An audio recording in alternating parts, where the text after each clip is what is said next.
नमस्कार। आज हम डिस्कस करेंगे हिमाचल प्रदेश जीके के इंपॉर्टेंट क्वेश्चन। देखिए, हिमाचल प्रदेश जीके के इंपॉर्टेंट क्वेश्चन डिस्कस करेंगे। ये क्वेश्चन जो है वो महारिवीजन का पार्ट है और महारिवीजन के इससे पहले 3 पार्ट डिस्कस हो चुके हैं। उन तीनों पार्ट की प्लेलिस्ट अलग से बन चुकी है। प्लेलिस्ट में जाकर देख लेना, एचपीजी के महारिवीजन की प्लेलिस्ट बनी हुई है। ये चौथा पार्ट है महारिवीजन का और डेफिनेटली बहुत ज़्यादा हेल्प यहाँ से आपको एचपीजी के में मिलने वाली है। क्वेश्चन नंबर 1 से अभी हम डिस्कशन को स्टार्ट करेंगे। बोलते हैं, on the death of which king the practice of sati was last followed in Chamba in 1844। तो बोलते हैं कि चंबा किस राजा की मृत्यु पर चंबा में अंतिम बार जो था वो सती प्रथा का पालन 1844 में किया गया था। देखो, चंबा में सती प्रथा जो लास्ट टाइम फॉलो की गई थी वो 1844 में की गई थी। उस टाइम चंबा के जो राजा हुआ करते थे वो राजा चड़त सिंह हुआ करते थे। ऑप्शन बी जो है वो सही आंसर हो जाएगा। राजा चड़त सिंह की मृत्यु हो जाती है 1844 में, और 1844 में जब इनकी मृत्यु होती है तो इनके पीछे 2 रानियाँ होती हैं, 6 इनकी रखैलें होती हैं और इन्होंने जो है वो सती प्रथा को फॉलो किया था। और ये चंबा राज परिवार में सती प्रथा की अंतिम घटना जो था वो हुई थी। इसके बाद सती प्रथा फॉलो नहीं की गई थी। अगर हम बात करते हैं चड़त सिंह की, देखो चड़त सिंह का कार्यकाल इंपॉर्टेंट रहा। इनकी जब ये राजा बने थे तो इनकी आयु सिर्फ और सिर्फ 6 साल की थी। नाथू वजीर हुआ करते थे उस टाइम, जो कि सारा कार्यकाल जो था वो देखते थे। नाथू के बाद जो था वो इनकी नाथू वजीर की मृत्यु हो जाती है 1838 में। 1838 में नाथू वजीर की मृत्यु के बाद वजीर भागा जो है वो चंबा का राजपाट जो है वो देखते हैं, यानी कि वो वजीर बनते हैं तो वो जो है वो देखते हैं। बात है 1839 की। 1839 की बात है और राजा चड़त सिंह ही हुआ करते थे। इनके कार्यकाल के दौरान चंबा की यात्रा जनरल कनिंघम के द्वारा भी की जाती है और विग्ने भी इनकी कार्यकाल के दौरान चंबा की यात्रा जो है वो करता है। ये भी ध्यान रखना है। उसके बाद चड़त सिंह के बाद श्री सिंह राजा बने, तो श्री सिंह का कार्यकाल भी काफ़ी इंपॉर्टेंट रहा। श्री सिंह का समय इसलिए इंपॉर्टेंट रहा क्योंकि 1846 में श्री सिंह के कार्यकाल के दौरान अंग्रेजों के अधीन जो था ये रियासत आ गई थी और श्री सिंह ने को जो था वो 1848 में ये सनद के रूप में प्राप्त होती है। ये आपने ध्यान रखना है। चंबा की जब भी बात होती है तो आपने यहाँ पर जो है वो मेजर ब्लेयर रेड का नाम जरूर सुना होगा। ब्लेयर रेड का नाम आपने सुना होगा। तो ये चंबा के सुप्रीडेंट बने थे। इनके कार्यकाल के दौरान काफ़ी इंप्रूवमेंट चंबा के प्रशासन में हुई। तो ब्लेयर रेड 1863 में, इस टाइम ये श्री सिंह ही हुआ करते थे। श्री सिंह के कार्यकाल के दौरान ही चंबा के सुप्रीडेंट जो था वो बने थे। इनके कार्यकाल के दौरान चंबा के जो वन थे, चंबा के जो जंगल थे वो 99 ईयर्स के लिए अंग्रेज़ों को लीज पर दे दिए गए थे। ये आपने ध्यान रखना है। तो ये हो गया इंपॉर्टेंट फैक्ट यहाँ से। अगला क्वेश्चन देखते हैं हमारे पास क्या बोलते हैं। Katashan temple is situated in which of the following district of Himachal Pradesh. तो ये कटाशन टेम्पल जो है वो हिमाचल प्रदेश के किस जिले में स्थित है? कटाशन टेम्पल जो है वो हिमाचल के चंबा जिले में स्थित है। ऑप्शन ए सही आंसर है। यहाँ से भी कोई डाउट आपको ना रहे तो इसलिए देखो, एक कटाशन देवी माता का टेम्पल चंबा में स्थित है, एक कटाशन देवी माता का मंदिर जो है वो सिरमौर में भी स्थित है। ये आपने ध्यान रखना है। एक सिरमौर में भी जो है वो स्थित है, परंतु हमने सिर्फ चंबा यहाँ पर ऑप्शन में दिया है, सिरमौर हमने ऑप्शन में नहीं दिया है। अगर सबसे पहली बात चंबा के इंपॉर्टेंट टेम्पल्स की जाए तो चंबा में 84 टेम्पल पड़ते हैं। 84 टेम्पल जिनको कहते हैं, ये जो है वो 9th सेंचुरी के बने हुए मंदिर हैं। ये आपने ध्यान रखना है। चंबा में शक्ति देवी मंदिर पड़ता है जिसको छतराड़ी देवी मंदिर भी कहते हैं और ये मंदिर जो है वो पेंट रूफ आर्किटेक्ट स्टाइल में बना है। राजा मेरू वर्मन के कार्यकाल के दौरान ये बना था। चंबा में जो है वो लक्ष्मी नारायण मंदिर भी आता है। ये मंदिर ग्रुप ऑफ 6 मंदिरों का मंदिर है, 6 मंदिरों का समूह है ये मंदिर, एक लक्ष्मी नारायण मंदिर, और राजा साहिल वर्मन के कार्यकाल के दौरान बनाया गया था। ये मंदिर जो है वो शिखर स्टाइल में जो है वो बना हुआ है। ये भी आपने ध्यान रखना। चंबा में मणिमहेश मंदिर स्थित है। मणिमहेश यात्रा आजकल चर्चा में भी है। मणिमहेश यात्रा जो है वो मणिमहेश मंदिर जो है वो नगाड़ा स्टाइल में बना हुआ है। ये राजा मेरू वर्मन के कार्यकाल के दौरान बनाया गया था। ये आपने ध्यान रखना है। चंबा में लक्षणा देवी मंदिर भी, एक तो लक्ष्मी नारायण हो गया, एक लक्षणा देवी मंदिर भी यहाँ पर स्थित है। वो पेंट रूफ आर्किटेक्ट स्टाइल में बना हुआ है और ये भरमौर में स्थित है। ये आपने ध्यान रखना है। मेरू वर्मन के कार्यकाल के दौरान ये बनाया गया था। ठीक है जी, ये तो चंबा के इंपॉर्टेंट टेम्पल हो गए। सिरमौर की भी हमने बात की थी। तो सिरमौर में कौन कौन से मंदिर स्थित हैं? देखो, सिरमौर में एक तो त्रिलोकपुर मंदिर आता है जिसको महामाया बाला सुंदरी मंदिर भी कहते हैं, जो कि डोम आर्किटेक्ट स्टाइल में बना हुआ है। सिरमौर में ही जो है वो देई का मंदिर भी जो है वो आता है। ये पौंटा साहिब सिरमौर में स्थित है। सिरमौर में एक गायत्री टेम्पल भी आता है। गायत्री टेम्पल जो है वो रेणुका जो लेक है वहाँ पर उसके लेफ्ट बैंक पर जो है वो स्थित है। वो आपने ध्यान रखना है।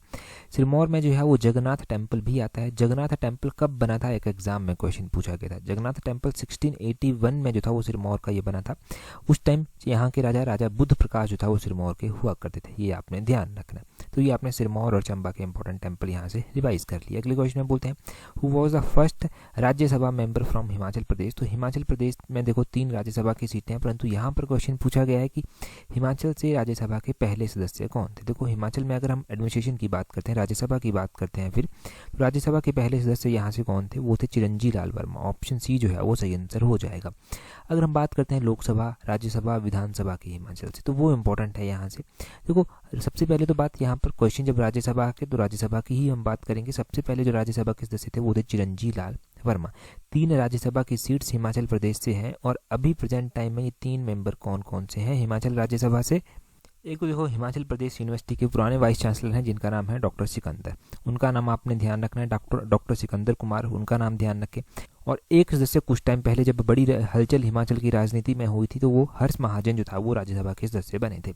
एक महिला राज्यसभा सदस्य भी है अभी, वो है इंदु गोस्वामी, वो आपने ध्यान रखना है। ठीक है जी, इंदु गोस्वामी जो है ये भी है। और अगर हम बात करते हैं हिमाचल प्रदेश में कि पहली महिला राज्यसभा सदस्य कौन बनी थी, तो लीला देवी थी। लीला देवी पहली महिला विधानसभा सदस्य जो था वो हिमाचल से बनी थी, ये भी आपको पता होना चाहिए। लीला देवी पहली महिला विधानसभा सदस्य बनी थी। पहले राज्यसभा के सदस्य कौन थे जो निर्दलीय बन गए थे, देखो वैसे तो कोई पार्टी चुनकर भेजती है, जैसे अभी कांग्रेस ने चाहा कि हम अपना भेजेंगे परंतु नहीं भेज पाए, परंतु बीजेपी के हर्ष महाजन जीत गए थे। वैसे ही आपने ध्यान रखना है कि निर्दलीय भी कई बार चले जाते हैं। तो आनंद चंद राज्यसभा में प्रदेश का प्रतिनिधित्व करने वाले पहले निर्दलीय बने थे, ये आपने ध्यान रखना है। अगले क्वेश्चन में बोलते हैं which of the player of Himachal Pradesh honoured with Rajiv Gandhi Khel Ratna award, Padma Shri award, Arjuna award. तो हिमाचल के एक ऐसे प्लेयर हैं जिनको राजीव गांधी अवार्ड भी दिया गया है, उनको पद्मश्री अवार्ड भी दिया गया है, अर्जुन अवार्ड भी दिया गया है। तो ये कौन है, ये है विजय कुमार। ऑप्शन बी जो है वो सही आंसर हो जाएगा। विजय कुमार कौन सी गेम से संबंधित हैं, तो ये शूटिंग से संबंधित है, ये आपने ध्यान रखना है, शूटिंग से जो है ये संबंधित है। ऐसे ही और भी अलग अलग प्लेयर हैं, जैसे कि ऐसे प्लेयर कौन है जिनको जो है वो पद्मश्री अवार्ड मिल चुका है, अर्जुन अवार्ड मिल चुका है और परशुराम अवार्ड भी मिल चुका है, तो वो अजय ठाकुर हैं। अजय ठाकुर जो है वो कबड्डी के प्लेयर हैं, इनको ये अवार्ड जो है वो मिल चुके हैं। बहुत बार परशुराम अवार्ड्स के बारे में पूछा गया है, तो परशुराम अवार्ड्स के बारे में आपने ध्यान रखना है। सुमन रावत को पहला परशुराम अवार्ड जो था वो मिला था, वो ध्यान रखें। 1987 में जो था ये आपने ध्यान रखना है कि एस्टेब्लाइज किया गया था। और आपने दूसरी बात ध्यान रखनी है कि परशुराम अवार्ड वीरेंद्र सिंह को मिल चुका है, वीरेंद्र सिंह बॉक्सिंग से संबंधित हैं, वो ध्यान रखें। पर यही अवार्ड जो है ना, परशुराम अवार्ड ही जो है वो राजीव नैयर को मिल चुका है, ये क्रिकेट से संबंधित है, ये आपने ध्यान रखना है।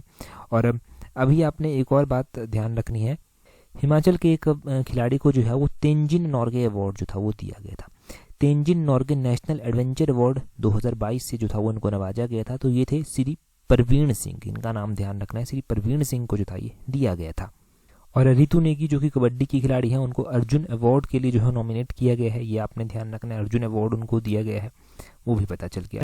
अच्छा देखिए, अगर आप तैयारी कर रहे हैं अलाइड सर्विसेज की, तो अलाइड सर्विसेज का एग्ज़ाम आपको पता है बहुत ही नज़दीक आ रहा है, परंतु इस एग्ज़ाम के लिए कंपटीशन भी बहुत ज़्यादा है। अब अगर आप भी अच्छे से तैयारी कर रहे हैं और टेस्ट सीरीज प्रैक्टिस करना चाहते हैं, तो टेस्ट सीरीज का लिंक नीचे डिस्क्रिप्शन बॉक्स कमेंट बॉक्स में दिया गया है। देखो टेस्ट सीरीज से होगा क्या, आपको जो है वो थोड़ी सी प्रिपरेशन मिल जाएगी एग्जाम के लिए, कि आप फिजिकली और मेंटली किस तरह से प्रिपेयर होंगे, नेगेटिव मार्किंग से किस तरह से डील करना है, कितनी अटेम्प्टेशन करनी है, आप कितना सही कर रहे हैं, क्या कमियाँ हैं, ये सारे क्वेश्चन के जवाब आपको टेस्ट सीरीज से जो है वो मिल जाएंगे। तो अच्छे से टेस्ट सीरीज प्रैक्टिस कीजिए, टेस्ट सीरीज का लिंक नीचे डिस्क्रिप्शन बॉक्स कमेंट बॉक्स में दिया गया है। डेफिनेटली बहुत ज़्यादा हेल्प आपको मिलने वाली है अगर आप ऑनेस्टली प्रैक्टिस यहाँ से करते हैं।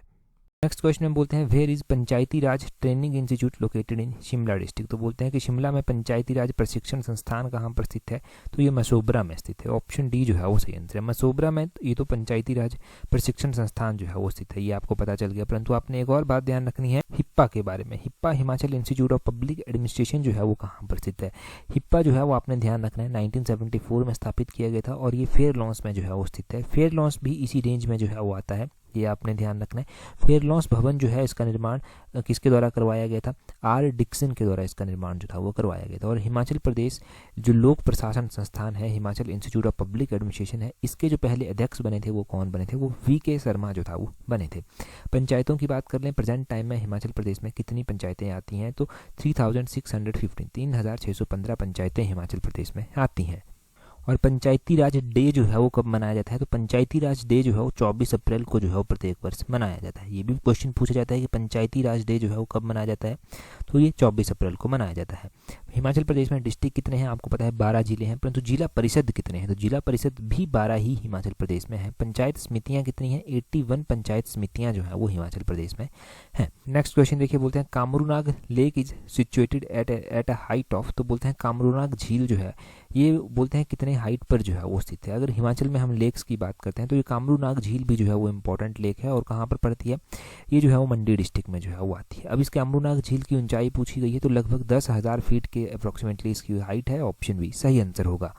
वैसे एग्जैक्टली इसका एल्टीट्यूड जो है वो 10,938 फीट जो है वो बताया गया है। कहीं पर 10,000 फीट भी बताया गया है, कहीं पर 10,938 फीट भी बताया गया है। तो ये आपने एग्जैक्टली 10,938 फीट इसका एल्टीट्यूड ध्यान रखना है, और साथ में ध्यान रखना है कि इन टर्म ऑफ मीटर ये कितना है, तो 3,334 मीटर जो है वो इसका एल्टीट्यूड आता है। 3,334 मीटर जो है वो इसका एल्टीट्यूड आता है। कहाँ पर ये पड़ती है, तो ये मंडी डिस्ट्रिक्ट में पड़ती है। मंडी डिस्ट्रिक्ट में कुमारवाह झील भी जो है वो पड़ती है। मंडी डिस्ट्रिक्ट में जो है वो कुंतभ्योग झील भी पड़ती है। मंडी डिस्ट्रिक्ट में ये कलासर झील पड़ती है, कामरूनाग झील पड़ती है, सुखसार झील पड़ती है, रिवालसर झील यहाँ पर पड़ती है, पराशर झील यहाँ पर पड़ती है। तो यहाँ से हम मंडी की इंपॉर्टेंट लेक्स याद रखेंगे। नेक्स्ट क्वेश्चन देखते हैं, अगले क्वेश्चन में क्या बोलते हैं, बोलते हैं विच मियाँ setup branch of Ghadar party in Mandi around 1914-15, बोलते हैं 1914-15 के करीब मंडी के किस मियाँ ने जो था वो मंडी में गदर पार्टी की शाखा जो था वो स्थापित की थी। तो देखो यहाँ पर पूछा गया है मियाँ सेटअप, तो मियाँ की बात की गई है, तो मियाँ जवाहर सिंह जो है ये आएंगे। ऑप्शन बी जो है वो सही आंसर हो जाएगा। मियाँ जवाहर सिंह की अध्यक्षता में जो है वो 1914-15 में जो है यहाँ पर क्या होता है, मंडी में गदर पार्टी की शाखा जो है वो स्थापित की जाती है। अब देखो होता क्या है, ये जो गदर पार्टी के प्रभाव से मंडी में एक शाखा जो है वो स्थापित की जाती है, इसमें बहुत सारे लीडर होते हैं। इसमें हमें कौन कौन से जो है मुख्य नेता देखने को मिलते हैं, तो इसके मुख्य सदस्य एक तो मियाँ जवाहर सिंह थे, सिद्धू खराड़ा थे, बद्रीनाथ थे, शारदा राम थे, ज्वाला सिंह थे, दलीप सिंह थे, लोंगू राम थे, और रानी ललिता कुमारी। रानी ललिता कुमारी जो था ये भी इंपॉर्टेंट है, क्योंकि जितनी भी एक्टिविटीज़ ये होती थी ना, इनको चलाने के लिए कहीं ना कहीं धन भी चाहिए होता था। तो रानी ललिता कुमारी जो था वो धन प्रोवाइड करवा देती थी यहाँ के लिए। गदर जो समाचार पत्र भी आता था, और गदर का इतना प्रभाव यहाँ पर था कि गदर पार्टी का समाचार पत्र गदर अखबार जो है यहाँ पर हमेशा ही अवेलेबल जो था वो रहता था। यहाँ के लोगों ने उत्तेजित होकर क्रांतिकारी दल ने जो था, यहाँ का जो एक क्रांतिकारी दल बना था, उसने मंडी में बम बनाने का सामान भी जो था वो इकट्ठा कर लिया था। अब ये जो क्रांतिकारी लोग थे, इन्होंने मंडी में जो है वो ब्रिटिश सुप्रीडेंट, वजीर और यहाँ के अंग्रेजी अफसरों को मारने की योजना जो था वो बनाई थी। क्या होता है, यहाँ पर कुछ लोग पकड़े जाते हैं, जिसमें मियाँ जवाहर सिंह, बद्रीनाथ, शारदा राम, ज्वाला सिंह, लोंगू राम ये पकड़े जाते हैं। बाद में सिद्धू राम खराड़ा जो है वो यहाँ से भाग निकलते हैं, और मंडी संयंत्र के अंदर जो लोग पकड़े गए थे उनको कैद जो है वो सुनाई जाती है। और भी ये कहानी बहुत लंबी है, परंतु इतना सही जानते हैं। कुछ इंपॉर्टेंट लीडर्स आपने जान लिया कौन कौन से लीडर थे, क्या क्या क्वेश्चन यहाँ से बन सकते हैं। कॉन्स्पिरेंसी 1914-15 में हुई। शोभाराम भी इसमें मेन लीडर हुआ करते थे वैसे, परंतु यहाँ पर जब मियाँ सेटअप पूछा गया है तो जवाहर सिंह ही जो है वो आंसर आएगा। अगला क्वेश्चन देखिए, बोलते हैं which Indian emperor force the Kulindas, Yaudheyas and Arjunas to accept his sovereignty, तो बोलते हैं कि किस सम्राट ने जो है वो कुलिंदों, योद्धियों और अर्जुनों को अपनी संप्रभुता स्वीकार करने के लिए बाध्य किया था, तो ये समुद्रगुप्त के द्वारा किया गया था। ऑप्शन सी सही आंसर है। समुद्रगुप्त ने 340 में संप्रभुता स्वीकार करने के लिए जो था वो चुनौती दी थी।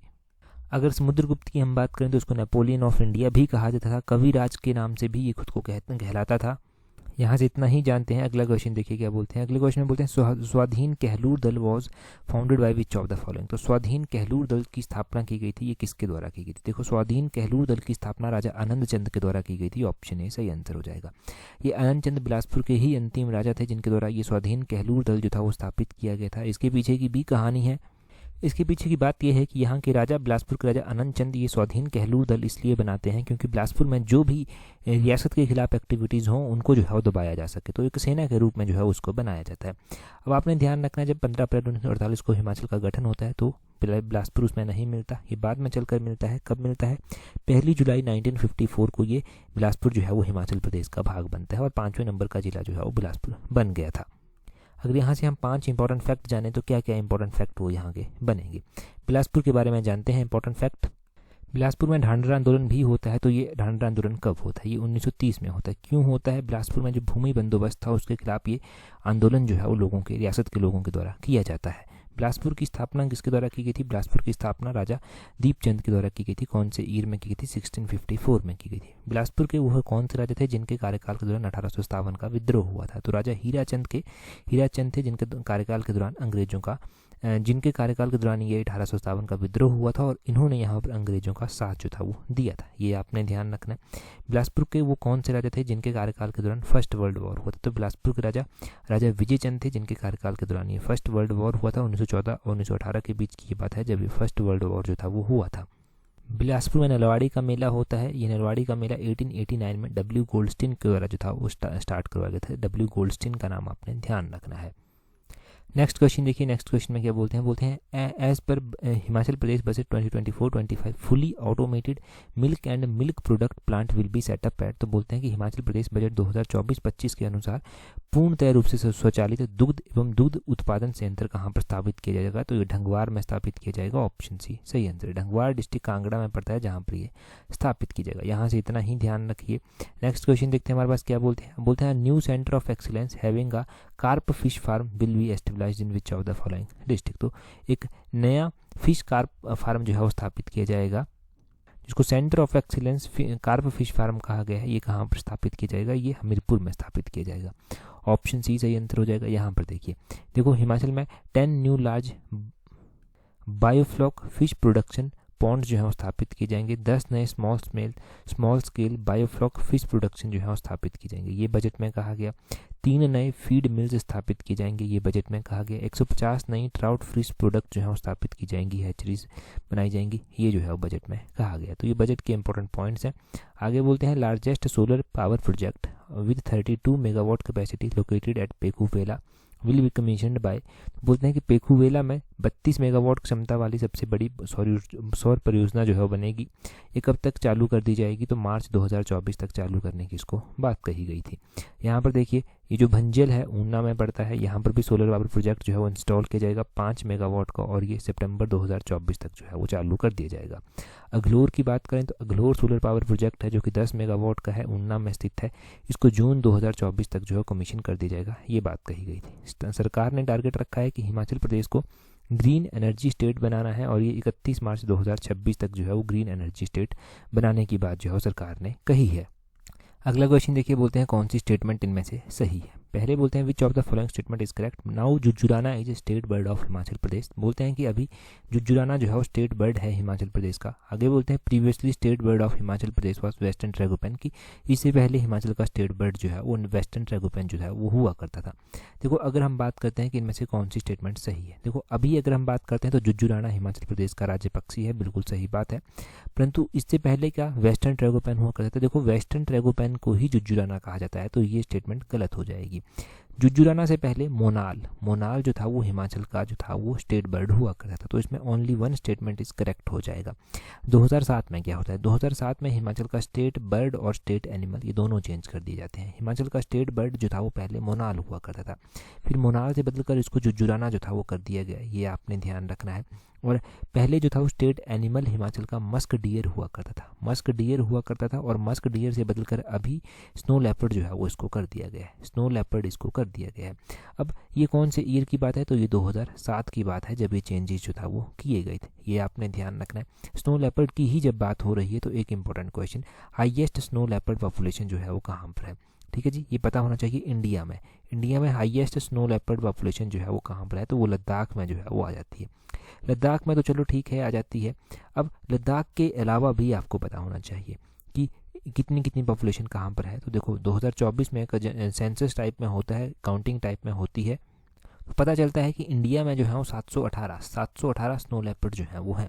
उसमें से पता चलता है कि लद्दाख में सबसे ज़्यादा है, लद्दाख में 477 जो है वो स्नो लेपर्ड काउंट किए गए, ये आपने ध्यान रखना है। लद्दाख के बाद दूसरा नंबर किसका आता है? उत्तराखंड का आता है। उत्तराखंड में 124 स्नो लेपर्ड जो है वो काउंट किए गए। और उसके बाद हिमाचल का नंबर आता है। हिमाचल में कितने स्नो लेपर्ड काउंट किए गए? हिमाचल में स्नो लेपर्ड की पॉपुलेशन 51 जो था वो काउंट की गई, ये आपने ध्यान रखना है। उसके बाद अरुणाचल प्रदेश में 36, सिक्किम में 21, जम्मू कश्मीर में जो था वो 9 देखे गए, ये आपने ध्यान रखना है। और पूरे इंडिया में ये 718 जो था वो पॉपुलेशन जो था वो देखी गई, ये आपको पता होना चाहिए स्नो लेपर्ड के बारे में जब बात हो ही रही है। अगला क्वेश्चन देखिए, बोलते हैं Dharati is a dialect of which of the following region. Dharati बोलते हैं किस क्षेत्र की बोली है। देखो धराती जो है वो हिमाचल में सिरमौर क्षेत्र की बोली जो है वो आती है। सिरमौर की ये बोली है। यहाँ से भी कुछ इंपॉर्टेंट फैक्ट जाने। सिरमौर की जो सिरमौर की डायलेक्ट है सिरमौर, ये आपने ध्यान रखना है धराती, और ये जो है वो सिरमौर डिस्ट्रिक्ट में मुख्य रूप से बोली जाती है। वेस्टर्न पहाड़ी का जो है ये पार्ट है, वेस्टर्न पहाड़ी लैंग्वेज का ये पार्ट है, और गिरी पार का जो क्षेत्र है ना वहाँ पर जो है वेस्टर्न पहाड़ी की कुछ और उपबोलियाँ आप कह सकते हैं वो भी जो है वो बोली जाती हैं। भाषाओं की बात हो रही है तो भाषाओं के बारे में हमने मंचद भाषा पढ़ी है। मंचद भाषा के बारे में थोड़ा सा रिवाइज करते हैं। मंचद जो है ये मिक्सचर है तिब्बतियन और हिंदी का, ये आपने ध्यान रखना है। और ये किसके द्वारा बोली जाती है, ये स्वांगलास के द्वारा बोली जाती है। स्वांगलास में भी आपने ध्यान रखना है कि ये जो ब्राह्मण राजपूत होते हैं इनके द्वारा बोली जाती है। स्वांगलास के बीच में ही एक और भाषा बोली जाती है, वो है चिनाली भाषा। ये आपने ध्यान रखना है, चिनाली भाषा इनके बीच में बोली जाती है, ये भी आपने ध्यान रखना है। और बौद्धों के द्वारा जो मुख्य रूप से इस वैली में भाषा बोली जाती है वो भोटी भाषा जो है वो बोली जाती है, ये आपने ध्यान रखना है। जो शिशुल एरिया है वहाँ पर कौन सी भाषा बोली जाती है, शिशुल एरिया में जो है वो तिनन भाषा बोली जाती है, ये आपने ध्यान रखना है कि तिनन भाषा शिशुल एरिया में जो है वो बोली जाती है। और स्वांगलास में आपने ध्यान रखना है कि ये पत्तन वैली में जो है वो रहते हैं, लाहौल स्पीति डिस्ट्रिक्ट में रहते हैं, जो चंद्रभागा वैली भी बनती है, और इनमें जो है वो ब्राह्मण भी होते हैं, राजपूत भी होते हैं, ये आपको पता होना चाहिए। अगला क्वेश्चन देखिए क्या बोलते हैं Himachal Pradesh state museum was established in which year. तो हिमाचल प्रदेश स्टेट म्यूजियम की स्थापना कब की गई थी। 1974 में ये स्टेट म्यूजियम की स्थापना की जाती है हिमाचल में। अच्छा ठीक है, 1974 में स्टेट म्यूजियम की स्थापना की गई थी। ये शिमला में जो है वो स्थित है, ये तो पता चल ही गया आपको। परंतु आपने एक और बात ध्यान रखनी है कि हिमाचल में भूरी सिंह म्यूजियम भी आता है। ये ओल्डेस्ट म्यूजियम है हिमाचल प्रदेश का। भूरी सिंह म्यूजियम की स्थापना 1908 में जो था वो की गई थी। इसके अलावा हिमाचल प्रदेश में जो है वो कांगड़ा में भी म्यूजियम है, जिसको म्यूजियम ऑफ कांगड़ा कहते हैं। परंतु ये कांगड़ा, इसका नाम है museum of Kangra, Kangra district में पड़ता है। एग्जैक्टली इसकी लोकेशन धर्मशाला की है। इसकी स्थापना कब की गई थी, इसकी स्थापना 1992 में जो था वो की गई थी। ये भी आपने इस म्यूजियम के बारे में ध्यान रखना है। तो ये 3 म्यूजियम मुख्य रूप से हो गए हिमाचल के, जिनके बारे में आपने ध्यान रखना है। ओल्डेस्ट म्यूजियम पूछा जाए तो भूरी सिंह म्यूजियम है। राजा भूरी सिंह के कार्यकाल के दौरान 1908 में इसकी स्थापना जो था वो की गई थी। अगला क्वेश्चन देखिए, बोलते हैं in 1948 which of the following region was not a part of Himachal Pradesh. तो बोलते हैं 1948 में कौन सा हिमाचल का पार्ट नहीं हुआ करता था। तो हिमाचल का पार्ट 1908 में नालागढ़ जो था वो नहीं हुआ करता था। ऑप्शन बी जो है वो सही आंसर हो जाएगा। 1948 में जब हिमाचल प्रदेश का गठन हुआ था तो नालागढ़ जो था वो पिप्सू के साथ मर्ज कर दिया गया था। इस पिप्सू के बारे में थोड़ी देर में बात करते हैं, परंतु उससे पहले कुछ और जान लेते हैं। पिप्सू में इसको मर्ज किया गया था।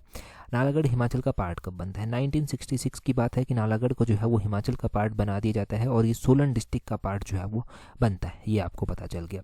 आपने एक और बात ध्यान रखनी है कि अगर हम यहाँ पर बात करें कि नालागढ़ न्यू हिमाचल का पार्ट है या ओल्ड हिमाचल का पार्ट है, तो ऑब्वियसली नालागढ़ जो है वो न्यू हिमाचल का पार्ट जो है वो माना जाएगा। ओल्ड हिमाचल भी है। ओल्ड हिमाचल में जो है वो चंबा, सिरमौर, किन्नौर, बिलासपुर, मंडी, शिमला, सोलन, अर्की, ये जो है वो ओल्ड हिमाचल में जो है वो आते हैं। और आपने ध्यान रखना है कि ये नालागढ़ जो हो गया ये न्यू हिमाचल में जो है वो आता है। इसके अलावा कांगड़ा, कुल्लू, लाहौल स्पीति, हमीरपुर, ऊना, ये भी जो है वो न्यू हिमाचल का ही जो है वो पार्ट है। अब हम बात करते हैं इस पिप्सू के बारे में। देखो पिप्सू जो है ना, पिप्सू का पूरा नाम था Patiala and east Punjab state union. ये आपने ध्यान रखना है, Patiala and east Punjab state union जो था वो इसका नाम था। इसको जो था वो 8 प्रिंसली स्टेट्स को जो था वो मिलाकर बनाया गया था 1948 में। 1948 में 8 प्रिंसली स्टेट्स को मिलाकर इसको बनाया गया था और 1956 तक ये रहता है। 1956 तक जो है ये बना रहता है। और दूसरी बात आपने ध्यान रखनी है, ये जो स्टेट एरिया कवर करता था ये 26,208 किलोमीटर स्क्वायर जो है वो एरिया कवर करता था। ये आपने ध्यान रखना है। और आपने ध्यान रखना है कि हिमाचल में शिमला हो गया, कसौली हो गया, कांडाघाट हो गया, चैल हो गया, ये जो था वो पिप्सू का ही पार्ट जो था वो हुआ करते थे। अब क्वेश्चन पूछ लीजिए कि पिप्सू को कब स्थापित किया गया था। आपका आंसर होगा 15 अप्रैल 1948 को। इसको डिसएस्टेब्लाइज कब किया गया, तो इसको डिसएस्टेब्लाइज कर दिया गया 1 नवंबर 1956 को। तो पिप्सू के बारे में पता चल गया, क्लियर हो गया। पिप्सू के बारे में डाउट तो नहीं है कोई। आगे बोलते हैं खनेटी एंड देलट वर हुज ठकुराइन। तो बोलते हैं खनेटी और देलट जो था वो किसकी ठकुराइनें या फिर जागीरें जो था वो हुआ करती थी। अगर हम बात करें खनेटी और देलट की, तो खनेटी और देलट जो था ये ठकुराइनें हुआ करती थी रामपुर बुशहर की। ऑप्शन डी जो है वो सही आंसर है। यहाँ से भी थोड़ा थोड़ा इनके बारे में जान लेते हैं। खनेटी रियासत जो है वैसे तो इसकी स्थापना कुमारसेन रियासत के संस्थापक किरात चंद के जो पुत्र थे सवीर चंद, उनके द्वारा जो था वो की गई थी। परंतु गोरखाओं के बाद 1815 में खनेटी पर जो था वो बुशहर का कब्जा आ गया था, या फिर यूँ कहिए कि बुशहर की जागीर जो था वो बन गई थी। और 1890 में लालचंद ठाकुर के शासन में से स्वतंत्र जो था वो कर दिया गया था। ये आपने ध्यान रखना है।